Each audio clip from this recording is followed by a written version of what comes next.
ልደት እያከበርኩ ጠፋብኝ ወዲያው ካሜራማን መጥቶ ጠፋብኝ ምን ማድረግ ትችያለሽ ቪዲዮ የሚቀርጽ ሰው መጥቶ ምን ብለሽ ሄደሽ ገና ወዲያው አይመጣልሽ ይህንንና መሰል አጋጣሚዎችን የኤሌክትሪክ ኃይልን በካርድ ክፍያ የሚያገኙ ተጠቃሚዎች የሚጋሩት ነው። የካርድ የኤሌክትሪክ ተጠቃሚዎች ወደ አገልግሎቱ ማዕከላት ሲያቀኑ ከሚኖረው የወረፋ መብዛት ባሻገር ሲስተም የለም የሚለው በተደጋጋሚ የሚሰሙት ምላሽ ነው። አንደኛ የወረፋ ችግር ነበረ። መብራቱን ለማሙላት ሄደሽ ጧት ሄደሽ ከሰዓት ነው የምትመጪው ወረፋ። ሁለተኛ ስንት ብር እንዳለሽ እንኳ እያለሽ ቢከፍት ገና ባለሙያ ቴክኒካል አምጥቼ ካርድ አስገብተሽ ነው የምታስነሺው። ያተርፋሉ ቤት ቁጭ ብሎ በዓላት ቀን ድንገት ሲጠፋ እንደ ልብሽ ደግሞ ሄደሽም እንደ ልብሽ አታገኝም። እዛ ወረፋ ሊሆን ይችላል ሄደሽም ወረፋም ሆኖ ሲስተም ሊጠፋ ይችላል። የኢትዮጵያ ኤሌክትሪክ አገልግሎት የደንበኞች አገልግሎትን ለማሻሻል ሲባል የክፍያ መንገዶችን በዘመናዊ ቴክኖሎጂ ለማድረግ እየሰራ ይገኛል። የቅድመ ክፍያ ስማርት ቆጣሪ አንዱ ሲሆን የደንበኞችን እንግልት ማስቀረት የሚችል ነው። ከዝቅተኛ እስከ ከፍተኛ ኃይል ተጠቃሚዎችን የሚያካትተው አገልግሎቱ ተጠቃሚዎች ወደ አገልግሎት ማዕከላት ሳይሄዱ በቤታቸው ሆነው ሂሳብ መሙላትና መጠቀም ያስችላቸዋል። ይሄ የምታዩት AMI STS 3 ፌዝ ቆጣሪ ነው። ቀድሞ የነበረው እዚህ ቦታ ላይ ፕሪፔድ ሆኖ በካርድ የሚሰራ ቆጣሪ ነበር የነበረው። እሱን ቀይረን ነው አሁን በዚህ ደንበኛዎች እየተገለገሉ ያሉበት። የዚህ ቆጣሪ ዋነኛ ጥቅሙ ምንድነው? ደንበኛው በቀጥታ በሞባይሉ አማካኝነት በቴሌብር፣ በሲኢቢ ብር ወይም በአዋሽ ባንክ በመጠቀም በቀጥታ ገንዘቡን መሙላት ይችላል። እዚህ ላይ ድካምና እዛ ሰልፍ እየዞርን ነበር ምናስሞላው እየን ወረፋም ምንም ጊዜያችንም ከንቱ ነበር እንትን የምንለውና አሁን ደግሞ ይሄኛው በቴሌ በሶስት አማራጮች ስላለ ለሊትም ጠፋ ውድም ጠፋ በሲስተሙ እንከፍላለን። ቤቴ ቁጭ ብዬ በቴሌ ብር ነው መሞላው። ያ ችግሩ ተቀርፎልኛል። ድካሜ ጊዜ ተቀርፎ እንትን ብሎልኛል ማለት ነው። ምሳሌ እንጀራ ለመጋገር ወኔ ማሽን ለማንቀሳቀስ ስንት ብር እንዳለሽ ስንት ብር እንደሚበቃስ ታውቃለሽ። ቢበላሽ እንኳን እዚህ ሆነሽ ደውለሽ ኦንላይን ነው የሚስተካከለው። ከባለሙያ ጋር የሚያገናኝ አይደለም።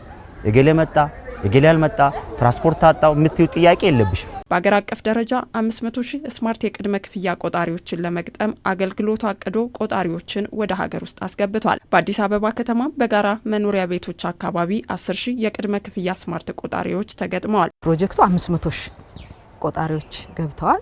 ከዚህ ውስጥ ለፓይለት 10,000 ቆጣሪ በኮንትራክተሩ በቻይና ኩባንያ ኮንትራክተር ኢምፕሊመንት ተደርገዋል። ከዚህ ውስጥ ያው የጋራ ቤቶችን ነው የወሰድነው። ወደ 6500 የሚሆን ነባር ደንበኞች ላይ ነው ይሄን ፕሮጀክት የተገበረና ወደ 3500 የሚሆነው ደግሞ አዲስ ደንበኛ። ከ500,000 ቆጣሪዎች ውስጥ 125,000 ስሪ ፌዝ ነው፣ 375,000 ነጠላ ፌዝ ነው። ስለዚህ ይሄ 125,000 ሶስት ፌዝ ደንበኞች አጠቃላይ በአገር አቀፍ ያሉ ሶስት ፌዝ ደንበኞች ወደ ስማርት ይቀየራሉ በዚህ በጀት ዓመት ማለት ነው። ቀሪ 375,000 ነጠላ ፌዝ ቆጣሪ እሱን ደግሞ ያው 15,000 አዲስ አበባ ላይ እንተገብራለን። 350,000 ደግሞ በመላው ሀገሪቱ። የፕሮጀክቱ መተግበር በዋናነት ከቅድመ ክፍያ ያከፋፈል ስርዓትና ከድህረ ክፍያ ንባብ ጋር ያለውን ችግር በመፍታት አገልግሎቱ ማግኘት የሚገባውን ገቢ ያስገኛል። በተጨማሪም ደንበኞችም ባሉበት ቦታ ሆነው በስልካቸው ኃይልን እንዲገዙ በማድረግ የደንበኞችን እርካታ ለማሳደግ ያስችላል። ይሄ ቆጣሪ ሲልድ ነው። ውስጡን ፈቶ ኤሌክትሮኒክሱን ማግኘት አይቻልም። ያለፉት ቆጣሪዎች ላይ ግን ኤምአይው ላይ ኤሌክትሮኒክሱን ፈተው ውስጡ ሌላ አካል ሌላ ኤሌክትሮኒክስ ጨምረው እንዳይቆጥር የማሰናከል ስራ ተሰርቶ ነበር። አሁን ይሄንን ለማስቀረት ይሄ ሲልድ ነው። ቆጣሪው መከፈት አይችልም። ቆጣሪው ራሱ ከዛ እዚህ አካባቢ ነው ሁለተኛ ሌብነት ሊፈጸም የሚችለው። ይሄን እናሽጋለን። ያው እዚህ እንደታሸገው ማለት ነው ይታሸጋል። ይሄ ቆጣሪ እንደገና ቦክሱ ይታሸጋል። ስለዚህ ሴፍ ነው። ምንም አይነት ሰው ሊደርስበት የሚችልበት ሁኔታ የለም። ቅድሚያ ገንዘቡን ይሰበስባል።